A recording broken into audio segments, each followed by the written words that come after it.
Mga katropa, alam mo ba na ang DWDD 1134 kHz AFP radio ay ang opisyal na radio station ng Sandatahang Lakas ng Pilipinas na binubuo ng Army, Navy at Air Force na siyang maghahatid sa inyo ng mga balita mula sa ating Armed Forces at iba pang impormasyon. Mga katropa, hanapin at ilike kami sa Facebook, Twitter at YouTube.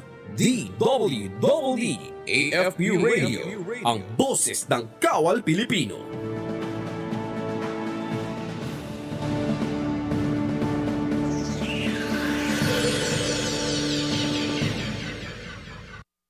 Alamin ang mga mainit na balita mula sa ating Armed Forces.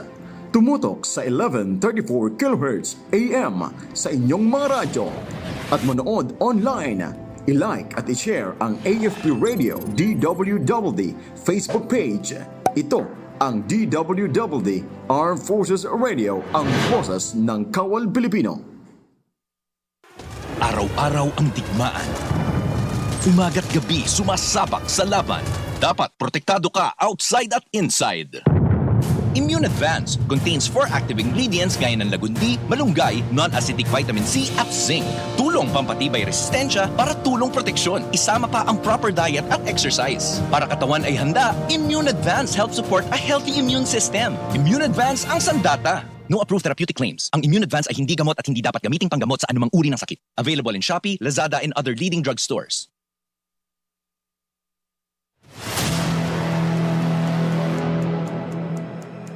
Ngayong Sabado sa Ang Inyong Kawal, ating tunghayan ang ika-38 balikatan exercises na isinasagawa taon-taon sa pagitan ng Sandatahang Lakas ng Pilipinas at ng Estados Unidos.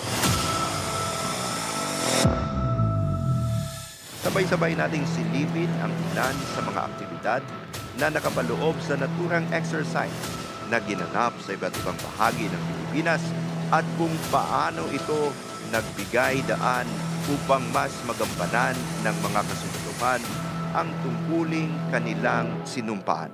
Lahat ng yan sa Ang Inyong Kawal, Sabado alas 8 ng gabi sa UNTV, your public service channel. Ito ang DWDD 1134 kHz AM. Balita, impormasyon at musika. Ito ang DWDD AFP Radio. Boses ng Kawal Pilipino.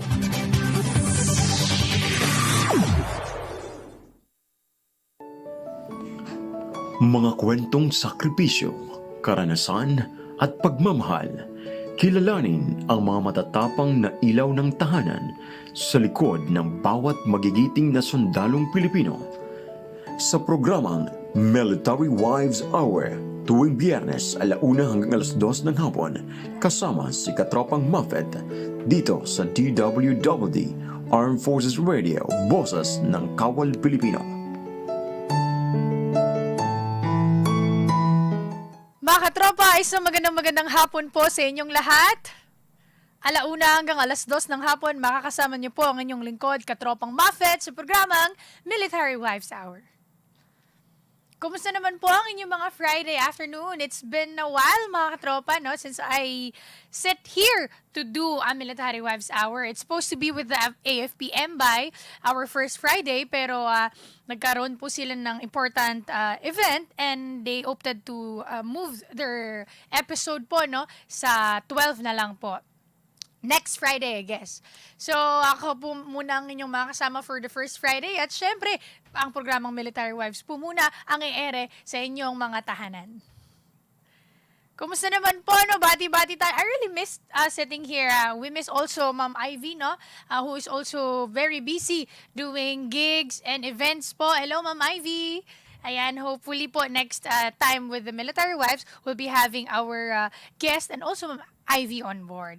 Pero bago ang lahat, mga tropa, bati-bati po muna tayo sa ating mga boss at syempre sa mga masugid nating tagapaginig at tagapanood dito sa ating talapitan 1134 kHz AM, ang inyong Armed Forces Radio. Ganun pa rin po, no? Baka may mga personal shoutouts, pabati, at may mga personal experience kayo with the topics that I have prepared here po, no? Pwede nyo po yung i-share sa ating comment box at magkwentuhan ho tayo. Patiin ko lang po ang aming mga boss dito sa CRS AFP. Unahin ko na po ang aming commander, Brigadier General Arvin Lagamon, sir. Good afternoon po. And of course, aming Deputy Commander, Colonel Medel Aguilar. Sir, maayong udto na ba? Afternoon. And of course, aming Chief of Staff na si Colonel Marlouis Patria. Parang masyado atang mataas. Ayan. Alright, at syempre, ang aming station manager, ang aming group commander, walang iba po yan, si Major Sinon Pancito III. Hello, sir. Nandyan sa Kubo at kasalukuyang nagla-lunch kasama ang ibang mga personal MCAG. Well, hello po sa inyong lahat, no? Sa lahat ng mga nununood at nakikinig sa atin sa ating Facebook Live. Maaring i-share niyo po ang ating live ngayon para mag-share po tayo ng good vibes this Friday afternoon. Samahan niyo po ako sa isang oras na usapan sa isa na namang usapin na talaga makaka-relate ang ating mga military wives. And of course, this is something that really close also to my heart kasi marami po akong mga kaibigan in the military setting na nakaka-experience na talaga nito. Batiin ko lang nanonood sa atin ngayon si Sir Mojix. Hello, sir. And of course, si Ma'am Arlene Singkay. Good afternoon, Katropang Miss MUPHET. God bless you all. God bless you too, ma'am. Thank you for watching. At kagaya nga ng aking caption with the shared post sa ating live ngayon, let's talk about sepangs or ang separation anxiety. Dati, nung naririnig ko tong sipangs na to, sabi ko, ano ba tong sipangs na to? Parang ano yan parang katulad ng pedsing. Sabi ko, ano ba tong pedsing na to? Well, pedsing daw pala is pedestrian crossing. And for sipangs, it's separation anxiety.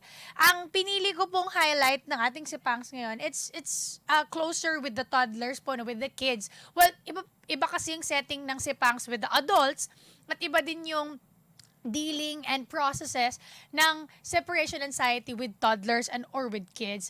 I opted to choose po itong with the toddlers kasi this is something that every military mom, for that matter, can relate to. Kahit nga po yung distance lang from work is nauuwian lang sa gabi, yung ganun po na from after pregnancy, after pagkatapos nung ating maternity leave, ang laki po ng parte ng separation anxiety dun sa pag-cope up natin to regain our self-confidence. And of course, para po maibalik yung dati nating energy, yung dati nating drive sa work because support ng children and support ng adult who is being separated to each other, malaki po ang mga ina-adjust natin. So, it's something that is really nice to talk about too, the separation anxiety. So, this is a guide for our parents and also to our military couples, military wives, and military moms na ngayon po siguro ay fini-figure out pa yung mga bagay na gano'n. So, let's talk about that! So, bago ang lahat, no, gusto ko lang din pong i-share sa inyo na I just had my 25th birthday last April 27. So, gusto ko lang i-share na nakagawa ko ng isang bucket list ko. Shout out ko lang po yung coach ko with the free diving. Si Coach Kaloy and si Coach Sheila Marie, sobrang nice nilang magturo. So, if you're planning to do free diving, it's actually nice. Kung I'm enthusiast ka into diving, well, you have to do that bago ka man lang daw mamatay. Isa doon siya sa bucket list. Well, anyways, pag-usapan na po natin ang ating topic ngayon, which is the separation anxiety. Sipangs. Naging sipangs ka na ba? Nasipangs ka na ba? Yun yung tanong. Well, there are a lot of variants kasi ng separation anxiety. It's either from a breakup, from moving, or ganito, itong setting na to, yung doing the military works, yung parang remote area ka, madidislocate, yung normal lives. Sipangs yun. Even yung going out with your comfort zone, no? And also, OFWs natin who's flying away, no? Sa malayo sa pamilya nila. Well, separation anxiety yun. Mararamdaman natin kasi umalis tayo dun sa comfort zone. Umalis tayo dun sa the usual na ginagawa natin. So, the feeling and our outlook sa buhay or sa bagay na ginagawa natin, maaaring maapektuhan ito. Pero just what I've said kanina, no, we're just focused na si Pangs on the parent-children setting. So, let's talk more about Sipang siguro and other variants. Ang pogi naman yan. Napakatikas. Napakatikas magte-training na ito. Ang ating katropang si Dudes. Hi, Dudes! Ayan, so let's talk about the parent and the children Sipangs, no? Well, sabi dito sa ating source for the day, which is the bannerhealth.com. If you want a full article about this, you can visit bannerhealth.com. That health para sa buong guide on how to deal with the parent and children setting with separation anxiety. Well, as a parent daw, it's sometimes hard to be away from the children. Gaya nga ng nasabi ko, pwedeng undescribable ito. Sobrang heartwarming feeling, parang na broken-hearted ka daw 10 times because running away from their smiles and, you know, yung kasama mo sila from time to time is mabibreak na yon. Dahil gusto mong lagi silang karga. May nabasa nga ako sa Facebook na habang nagpapakarga, habang kaya pang kargahin yung mga bata because time flies so fast daw, we have to maximize that time. Kasi minsan lang daw sila bata. So, whenever you're gone for a minute nga parang miss na miss mo na sila. And that moment, yung moment when you were together with your kids, it's the most rewarding part of your day, sabi nga nila. It's everything, lalo kapag mga first-time mom. So, importante na madi-deal natin kasi in a military setting, hindi tayo designed to work from home. Yung pandemic lang yon. So, anong possible na gagawin natin to deal with Sipangs? Una muna, what is separation anxiety? Well, it's a normal part of the development that, of course po, when toddlers begin to grow and more aware of to develop stronger relationship with their caregivers.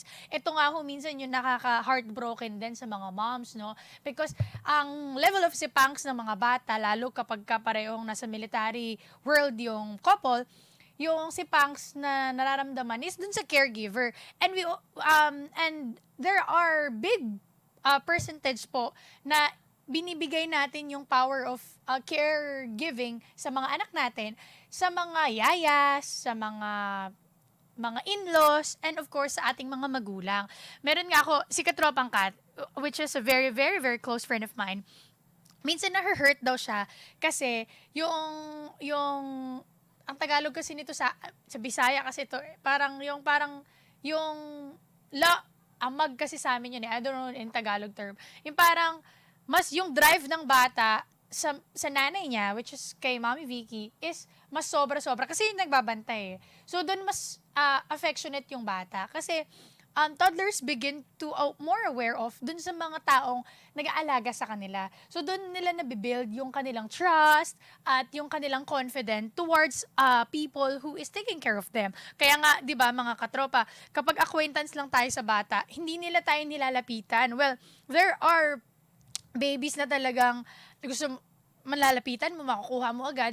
Pero, habang lumalaki yung mga bata, ranging from 6 to 1-year-old, talagang nagde-develop na sila ng trust sa mga people na nakakasalamuhan nila. Sabi nga dito is, yung behavior ng bata, nag-uumpisa na siyang maging aware. At nakikita na niya kung sino yung mga kakampi niya. Yun yan Nakikita na niya kung sino yung mga pagkakatiwalaan niya. Well, that's, I think also, is a very nice grooming na i-introduce mo siya dun sa mga taong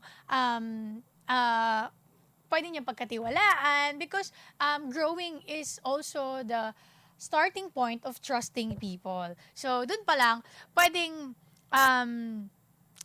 ang kapag ang anak mo ay papasok na sa school, ito din, minsan yung separation anxiety, kasi nga, di ba minsan nakikita natin nagtatantrums yung mga bata, dahil nga dun, naalis sila sa comfort zone nila. So, how will we know kapag nai-experience nila yun? Iba-iba kasi ang take ng Sipangs. Maaaring ang bata ay umiyak, maaaring siya ay magwala, at maaaring namang dahil on how you deal with separation anxiety, kung paano mo siya tinetrain gradually, yun din yung magiging outlook niya when it comes to doing that. You know, I have also a military mom who partly told me that kasi nagpalit siya ng yaya ulit.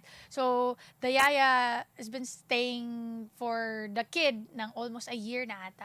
So, kailangan umalis ng yaya kasi syempre, baka mas maganda yung opportunity outside or ibang work.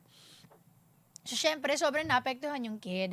And the best practice that she did was, she explained very well sa bata because the bata is 7 years old and 6 years old na that's the reality of life, that in life, families, friends, and those extended families that we have, they tend to go out and to look for opportunities that is best for them. Sabi niya din na when you grow old also, you will also leave people like me, I'm your mama, you also leave me para maghanap ng mas better opportunity. Hindi niya man siguro gets in a deeper sense, pero the way you talk to the kid will instill something at yun yung magiging guide niya in dealing with separation anxiety. Medyo madrama pa ngayon. Sabi niya, we cannot push people to stay in our lives. Sabi niya, ganon. Ano ba yung causes nito? Sabi nga dito, children typically develop yung separation anxiety, sabi ko nga kanina, 6 to 1 and around 3 years old. So, dun critical, no? As experience din sa ating mga military moms na kasama ko din dito around, no? Lalo na yung, from breastfeeding ka, tapos, di ba, magba-back to work ka na. So, yung separation anxiety ng kid, minsan nahihirapan maghanap nung papalit dun nga sa breast milk mo. Minsan, di ba kasi 3 months yung maternity leave, pagka 2 months na medyo pinapractice na natin to mix feed kasi nga yung transportation din ng mga mapapump, may mga friends ako. And isa yun sa reality ng buhay natin na we have to take it positively. Kasi sabi ko nga na building a family requires a lot of patience and planning kasi hindi lang yung one time, big time na ito na, may anak na ako, ganun.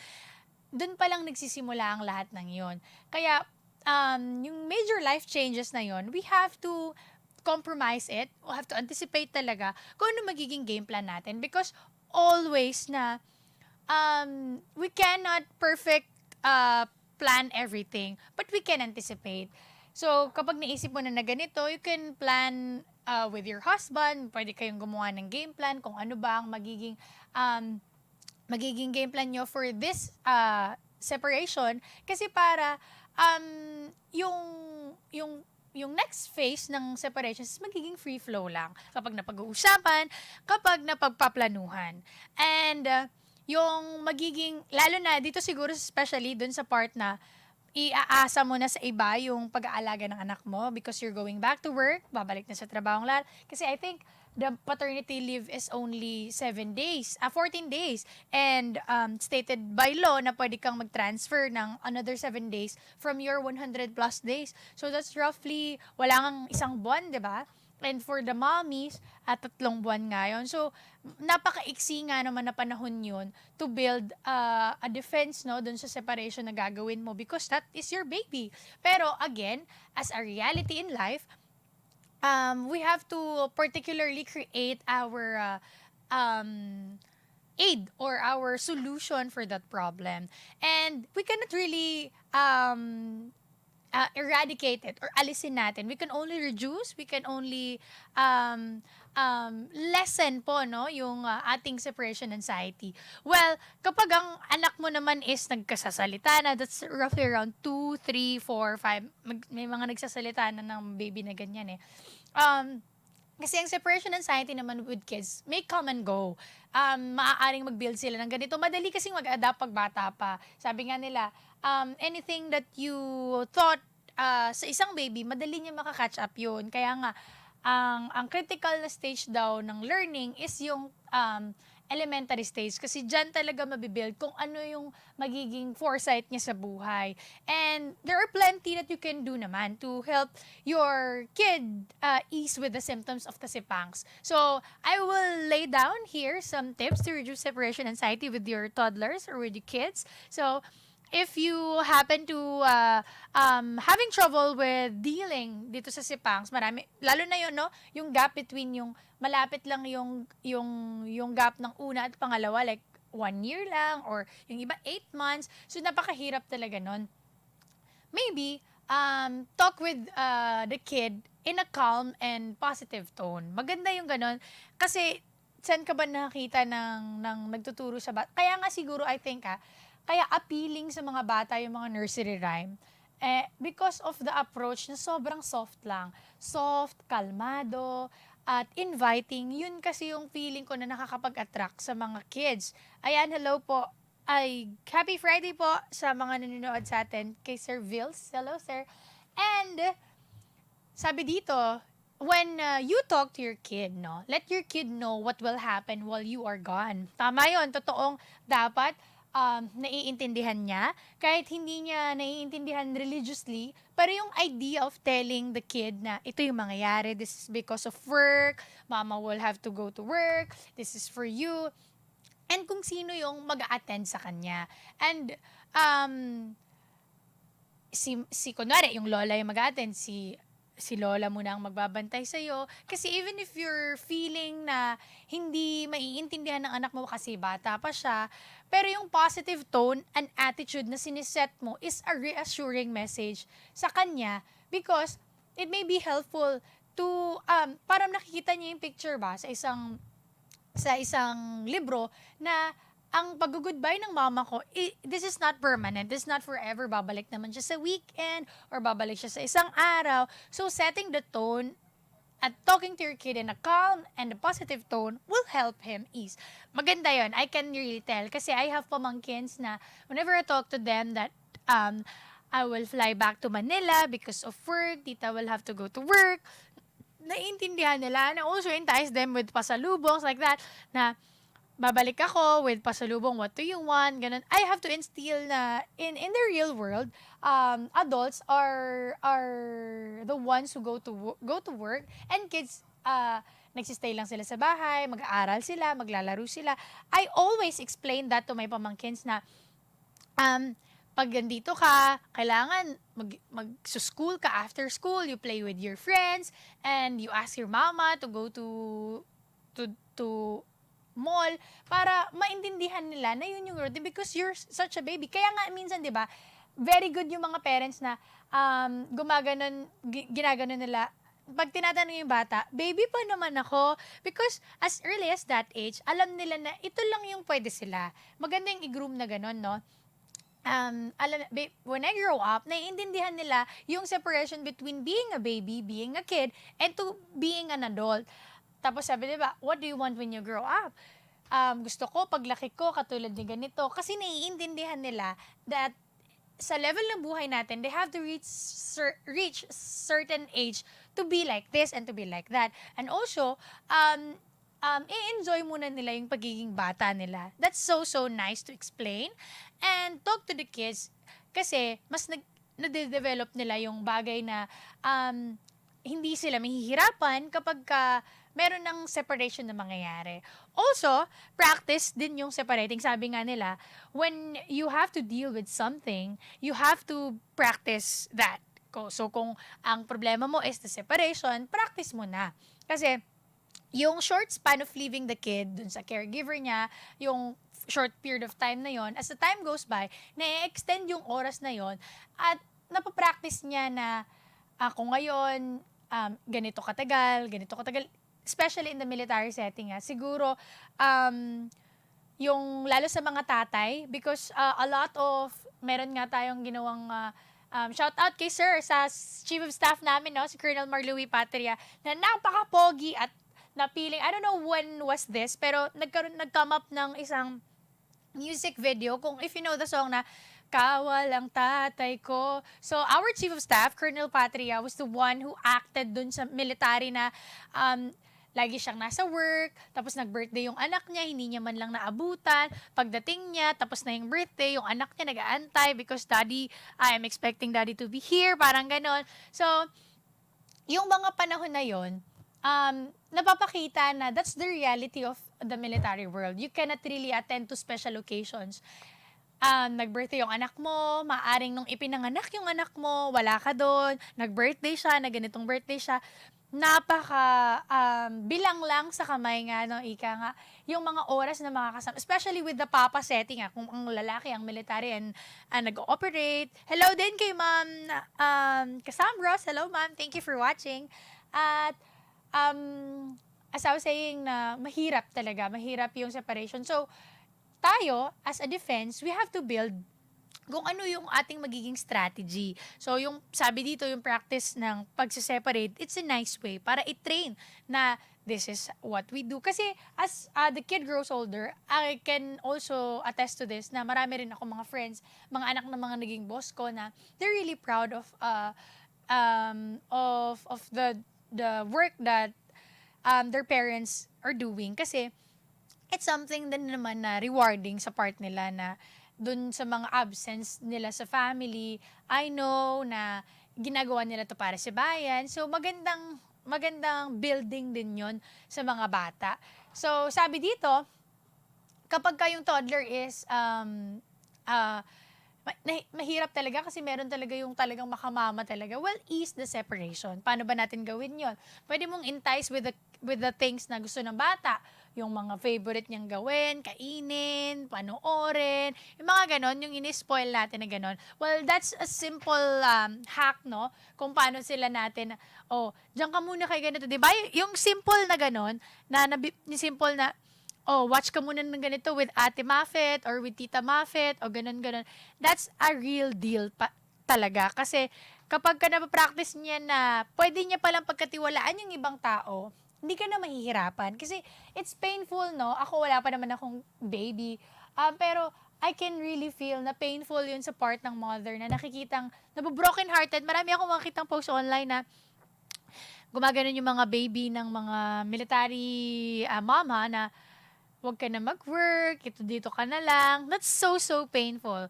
Kasi nga, kung pwede lang, pero kasi we really want something na makatulong din sa reality ng buhay. Kasi we want also a good future for our kids. So, hindi naman pwedeng hindi ka na magtrabaho because you need to work, no? To provide sa family. So, with this thing, no, na pwede naman nating solusyonan, pwede nating alalayan, kayang-kaya naman, then let's do our part para sa future din ng mga bata. Well, we can ease the separation in our own little way. Kung ano man yung game plan ninyo, that is so nice to practice para naman ma-lessen yung drama moments nung separation with the kids. Sabi nga dito, pwedeng kapag aalis ka na for a very, kunwari, 1 week ka bago babalik, you can also prepare an activity para ma-engage mo yung fun side ng mga bata. Well, you can also teach them something, magbasa. Gusto na yun ngayon, no? Ang mga bata nga ngayon, ang galing-galing. As early as 2 years old, 1 year old and a half, marunong na silang mag-ABCD, mag 1, 2, 3. So, you can take advantage of that na this is our routine. Introduce mo dun sa mga taong makakasama niya talaga at who will attend to the kid. Kapag wala ka, pwede mong kausapin, pwede mong i-transfer ba yung routine na yon para magkaroon siya ng routine sa utak niya na this activity, I am doing this with my mama, but I can also do this with my ate or with my yaya, with my tito, with my tita, and that is a nice strategy. Sabi din dito, wag doon natin gawin dramatic yung pag-goodbye natin. Minsan, ito siguro subjectively practice naman tong bagay nito. Kasi minsan, syempre pag ikaw ay extra, ano ka naman, di ba? Yung level of pagiging nanay mo, umaapaw-apaw talaga. So, dramatic yung goodbye mo. Pero, as the expert says, make your goodbyes as short as possible. Kasi whenever you leave your child, no, and you drop them off, keep the goodbye brief, like, ayaw mo kasing, sa kanya, parang hindi naman to pamamaalam sa naghihingalo, no, yung parang ganun.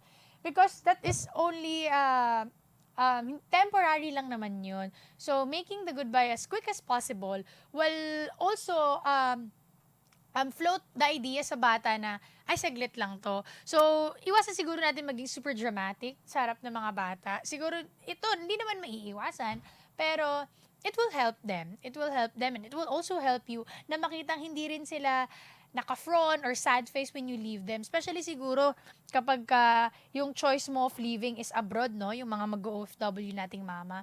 So, you have to explain lang. And sa tingin ko, I'm also pretty sure na everybody will agree, no? Na yung pag nakita mong magaan lang yung ambience and vibe, yun yung last na mareremember mo eh. Pero when you do it so dramatic na may iyangan, ano ko, ganun, yun kasi yung maaalala mo, and it may not help you to do your activities kasi yun yung maalala mo eh. Tsaka napaka-high-tech na po natin ngayon. Andyan na yung maraming modes of communication na makikita mo real time yung mga loved ones mo. We have social media platforms that you can take advantage of. Meron din po tayong mga yung naka-CCTV na nakokontrol sa phone na you can see, dun nga tayo, ano, 'di ba? Careful din kasi nagiging somehow security natin yun kasi of having yayas na hindi mo naman kilala. Meron kasing mga instances na nasasaktan yung mga bata. Meron na din tayo ngayon na monitor mo 24/7 yung nangyayari sa mga anak mo. When you are at work at nandun yung mga bata sa bahay, nakikita mo kung anong activity nila. Well, we can take advantage of that. So, nababawasan na yung ating separation anxiety kahit papaano. Sabi din dito, follow through on your promise. Tama yun. It's important because kids really give their 101% trust to the people around them. So when you make promises, you have to follow through that. You have to, kaya nga siguro, as an advice, with the military setting, we cannot really promise one thing. Only we can, siguro, pwede nating sabihin yung idea, sabihin yung reality, pero yung promise is somehow, I think hindi siya advisable kasi nga yung work natin paano kung hindi mo nagawa kasi kids will ano talaga remember a promise. Alam naman natin yan. Sabi mo kasi ganito, 'di ba mama, sabi mo ng ganito. So better come up with a narrative sa bata na walang promising. Siguro siguro magandang this is only a personal note siguro magandang when mama get home and know specific time, no? We'll have like this activity siguro. Pero when you promise that tomorrow I'll be going home or 2 sleeps na lang like that, we cannot really instill something na on float pa, 'di ba? Kasi paano pag hindi nangyari? Nag-expect kasi yung bata. So you can only say things na kaya mong gawin pag andun ka na.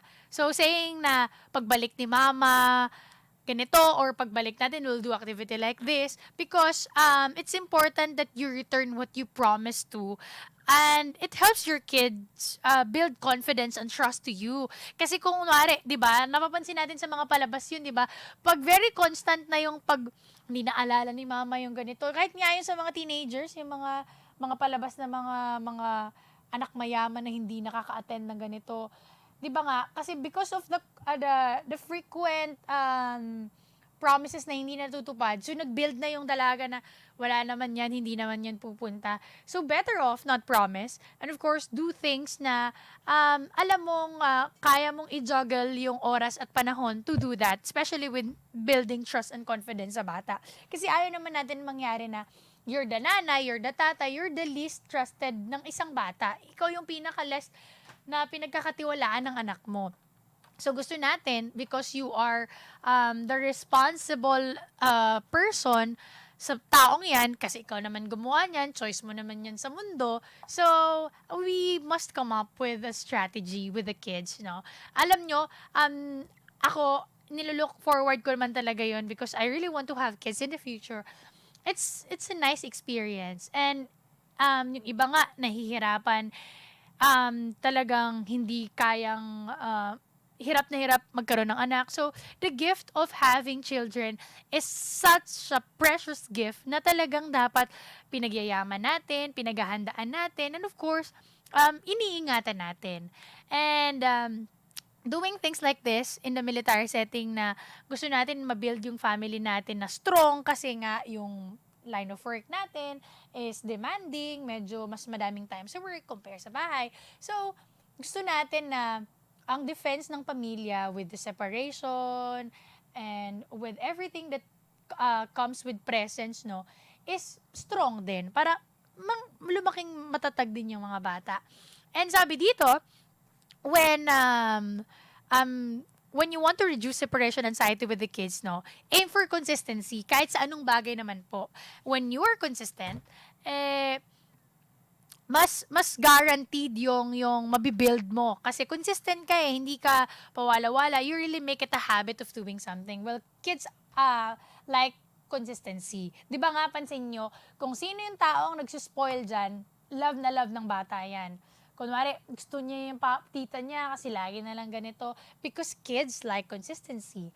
And try to schedule, no, some caregiving activity na parang pagka iniwan mo yung anak mo, komportable siya. Kasi meron siyang na-build na alam niya kasi consistent ka sa pray sa kanya. Kunwari, may nagawa siyang bagay, you clap for them. Uso yun when you celebrate small wins sa mga bata, like, very good. We have to clap for Mikay because Mikay is like this and like that. So, nabibuild niya yun na nag-uploaded siya at the same time, consistent yung pag may nagagawa siyang ganun. Diba tinuturuan natin sila little by little ng kanilang short skills like the close open, like the appear, the kiss. So, whenever they do such things, no, we need to applaud them kasi consistent natin silang binibigyan ng reward of doing a great job for their age. Ayan, okay. So, mga katropa, maganda ang ating pag-uusapan ngayon, pero I will keep you hang for a while para po sa ating pagpapakilala ng ating istasyon at sa mga ibang paalala. So, I'll be back after a short break. Huwag po kayong umalis at magbabalik po ang programang Military Wives Hour. Alamin ang mga mainit na balita mula sa ating Armed Forces. Tumutok sa 1134 kHz AM sa inyong mga radyo at manood online. I-like at i-share ang AFP Radio DWDD Facebook page. Ito ang DWDD Armed Forces Radio, ang boses ng Kawal Pilipino. Araw-araw ang digmaan. Umaga't gabi sumasabak sa laban.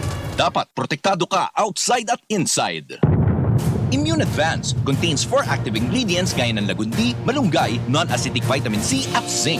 Tulong pampatibay resistensya para tulong proteksyon. Isama pa ang proper diet at exercise. Para katawan ay handa, Immune Advance helps support a healthy immune system. Immune Advance ang sandata. No approved therapeutic claims. Ang Immune Advance ay hindi gamot at hindi dapat gamiting panggamot sa anumang uri ng sakit. Available in Shopee, Lazada, and other leading drugstores.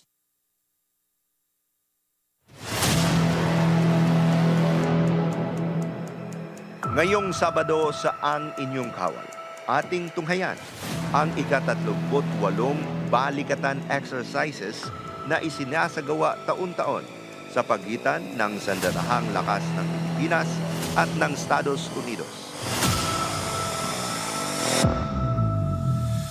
Sabay-sabay nating silipin ang ilan sa mga aktibidad na nakapaloob sa naturang exercise na ginanap sa iba't ibang bahagi ng Pilipinas at kung paano ito nagbigay daan upang mas magampanan ng mga kasunduan ang tungkuling kanilang sinumpaan.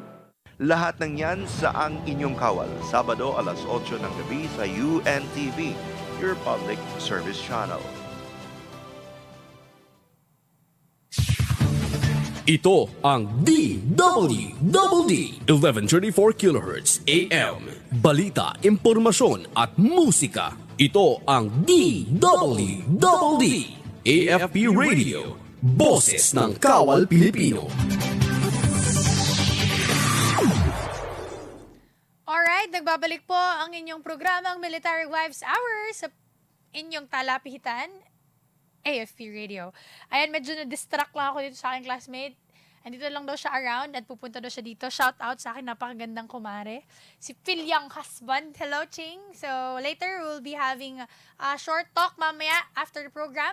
And of course, pinag-uusapan pa rin ho natin mga katropa ang ating topic ngayon, the separation anxiety sa ating mga toddlers or children.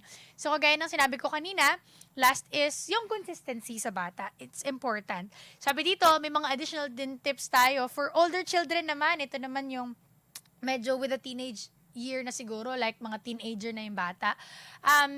Sabi naman, ang separation anxiety is super common lang siya with the elementary age children, yung mga nasa grade school pa lang. Pero teens can also experience that.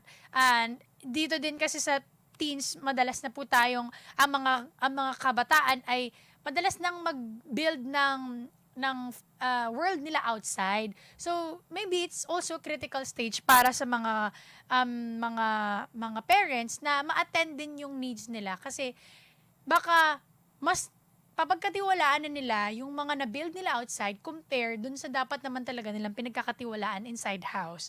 So, siguro with the teenager, no, na anak natin, well, we have to acknowledge kung ano yung mga fears nila, kung saan ba sila takot, because let them know that you are there for them. Kasi nga, yung uneasy feeling na yon, those are natural things, no, na part ng adolescence. Yun nga, dito nga yung mga nagre-rebelde, kasi nga minsan, the way parents treat their teenager children is sobra ng dapat ganito, ang dami ng bombarded na with the things that they want to have sa bata. So, minsan, yung bata, hindi na niya nafe-feel na pwede niya pagkatiwalaan yung magulang kasi nga, baka ma-disappoint niya. You know what? In real life scenario, you cannot really do things perfectly every time. There are things na magfe-fail ka talaga. There are things na hindi mo talaga magagawa ng maayos. And there are also poor choices that we have. And we cannot define people of their poor choices. Because, ganun yung reality ng buhay. Because if everybody keep on doing perfect things, lahat na tayo, hindi na tayo teachable, hindi na tayo natuturuan, masyado na mataas yung ihi natin at hindi na tayo magiging effective part ng isang organization or ng community kasi hindi na natin pinakikinggan ng iba kasi perfect ka na eh. All we have, I think na ang pwede natin gawin sa mga bata is guide them, sa teenagers, guide them, show them the reality of life, and make them realize and make them aware of the best choices in life. Also the wise choices in life. Kasi, and also, you have to instill the idea of not doing it perfectly is perfectly fine also. Kasi, bakit? Pag hindi niya ba nagawa yung bagay na yan as a family member, as a nanay, as a tatay, hindi mo na ba siya tatanggapin? And na ba yung pagiging nanay at magnanay ninyo kapag hindi niya nagawa yung gusto mo? Or hindi niya nagawa yung mga bagay na dapat ginusto mo para sa kanya? I think that's unfair. Because, as we grow older, we become our own individual then with our own character, paniniwala. So, as a family member, wag natin sanang i-design yung pagkatao ng isang tao. We can only guide and mold them.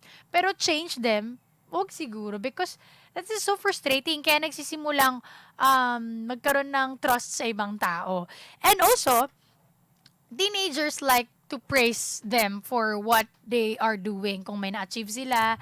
Kasi kapag hindi mo yan na-appreciate sa bagay na ganyan, yan yung critical stage na nagbibuild sila nga ng sarili nilang mundo. So, having the compliment every now and then, may nagagawang maganda, may accomplishment, whether small, medium, or large accomplishment man yan, compliments are important. Even sa work nga alam mong ginagawa mo yung bagay na kaya mo. Tapos kahit kailan hindi ka man lang nabigyan ng award or even a verbal compliment sa boss mo. Parang sabi mo, hindi naman ako napapansin dito. I feel so insignificant here. So praises is important. No? Huwag naman yung sobra-sobra. And of course, gently encouragement talaga. Yun yung sinabi ko kanina na guidance. Well, tapos, wag natin pilitin yung mga bata, lalo na siguro dun sa part na kung ano yung career path na gugustuhin nila. You can only encourage, guide, and can suggest something. Pero yung forcing them to do things that they don't want to do, malaking question mark yun. Kasi, magiging mas more anxious sila when you force things na hindi naman nila gusto. Of course, antayin natin na um, yung anak natin is magkipag-usap sa atin. And when they are showing their vulnerability, kung saan sila weak, wag natin silang i-judge. Kahit naman sa adult, ganun talaga. Kahit sa relationship when I am showing you my vulnerable side, I want you to just listen to me, don't judge me, don't change me, because this is me being soft to you and showing you how weak I am. So parang kapag ano ba yan kasi, kini-question mo yung pagiging soft ko, hindi naman to training sa military. We trust people in the family context na sila yung magiging kakampi natin kahit na anong mangyari sa buhay. Wala ba naman yung training? Kasi dapat stiff ka dyan, tough ka dyan, you have to endure everything. Pero iba sa family setting. Kasi yun na nga lang yung meron kay. And you want to treat it something na, siguro ito din yung pinaka-note din sa mga military couple, na we don't apply the same principle with our kids siguro in the future. Ako personally, I want to do that. Kasi, hindi naman sila military. Siguro you can only take advantage of the good side ng military discipline, pero wag naman yung parang nasa military training. Mali naman yun. Pangit naman yun. Parang, kasi si Papa ganito. Dapat nasi-separate pa rin natin yung work setting with the personal setting sa bahay. Dapat iba yan. Kaya really salute, no? May mga friends pa rin ako na they really come up with a strategy na hindi man lang ma-feel ng mga bata na military pa din dito because hiram na nga lang yung mga oras, bilang na nga lang yung mga oras na magkasama, di ba?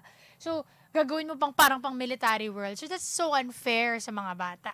And of course, we can also remind our children with a teenage or adolescent stage, no, na times when they initially afraid of something, you can always back up sa mga ginagawa nila. And i-encourage natin sila na yung bagay na pagdedesisyonan nila, i-exercise natin yung power nila, i-empower natin yung decision making nila, at kitain natin kung saan ba tayo mag-guide na hindi din natin ma-overstep yung kanilang mga desisyon, ang kanilang mga diskarte. Kasi magtatanong naman yan eh. Ako, I like to ask guidance and questions. Paano ba to mama? Paano ba to mami? Paano ba to auntie? Ganon. Kaya ko ba tong gawin? Just, kahit nga sa simpleng gawaing bahay lang, like kunwari magluluto ako ng putahe na ngayon ko lang lulutuin, I want guidance. And that part of me, I know na on this activity, I can trust my auntie. I can trust my mama with this. Kasi alam niya to eh. So, you start building trust with the small activities that you have. So, kapag malaki na, mga ginagawa mo, nakapag-develop ka na I can trust my mama with this. What will I do? Anong advice kaya na mama ko? That's so nice, no? You talk with older people with experience at maging baseline and guideline mo yon. And it's a nice practice. Minsan, mas naiiwasan nating makagawa ng maling desisyon because of talking to people who has experience sa mga bagay na pareho siya na i-experience natin ngayon. So, last stop, no, before we end this very, very nice topic. Kailangan, helping with the separation anxiety really comes with a big amount of effort. Sabi nga nila, ayaw mo namang makitang in distress yung iyong anak or in pain or suffering with the separation. So, we have to really come up with a strategy and extra effort to do that thing. Siguro may mga na-build tayong mga personal na strategy natin para sa separation anxiety. Pero whatever it is, if that's applicable to you, if that's effective to you, we can always share that to our friends. No, ako, I like that when I am doing something good, when I know something that is good news na pwede kong sabihin with my friends, my peers, sinasabi ko yan. Let's vibrate po good vibes and good news with people. Wag yung puro negative. Wag yung puro marites daw. Wag yung puro nega. You know what? Sabi ko nga, as we grow older, ako, in-embrace ko ngayon my 25th year of existence in this world. Well, I really value my peace of mind. So, if you're not a big factor of my peace of mind and you are destroying my peace of mind and hindi ka naman significant sa buhay ko, I will leave everything. Whatever you say to me is something that you want to say na hindi ko control.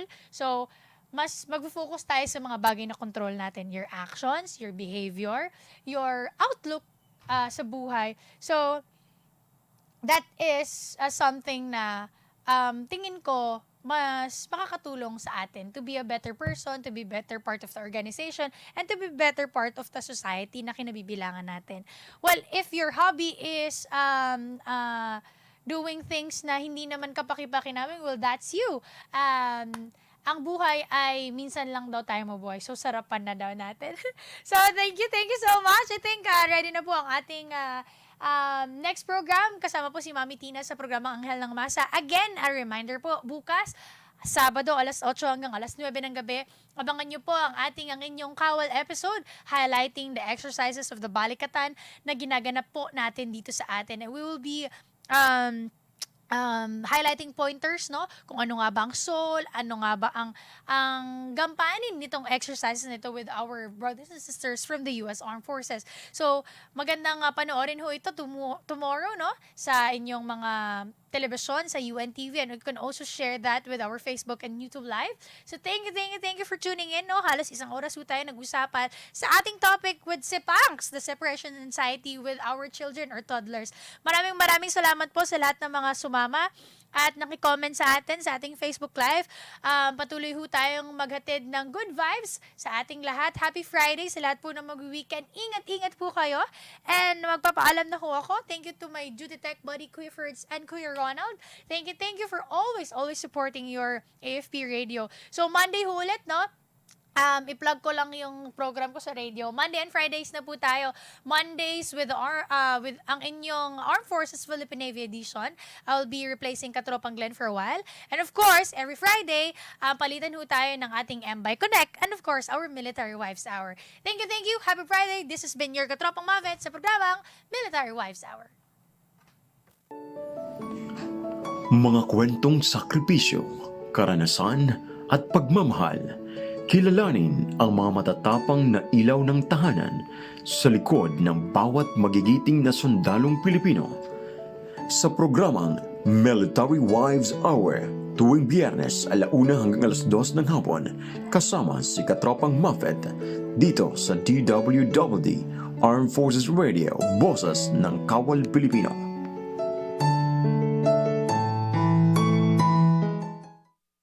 Kayo ay nakatutok sa DWDD AFP Radio. Kami po ay kasapi ng KBP.